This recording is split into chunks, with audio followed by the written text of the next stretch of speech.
Este software, denominado IMSART, permite reducir los costes de desarrollo y mejorar continuamente la eficiencia y la calidad de los equipos de refrigeración.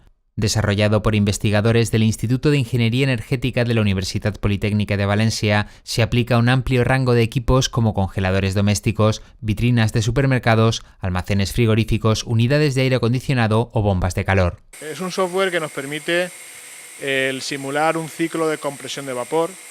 Ese ciclo de compresión de vapor es el que usan todas las máquinas de aire acondicionado, refrigeración, bomba de calor, y entonces nos permite introducir los componentes geométricamente, introducir el refrigerante que está dentro de esos componentes y ahí resolver unas ecuaciones internamente y calcular unos resultados como si estuviéramos testeando el equipo en un laboratorio.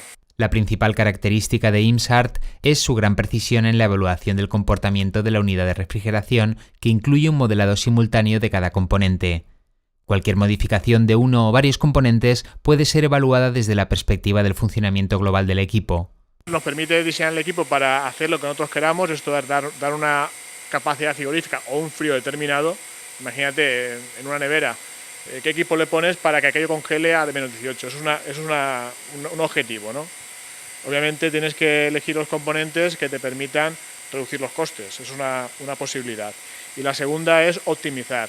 Esto es, ¿cómo hacemos para, dando el frío que queremos, consumir la menor energía posible? La ventaja del software es que te permite quitarte muchos ensayos de laboratorio. Esto es, esos mismos ensayos que tú puedes hacer en laboratorio, lo puedes hacer en el software.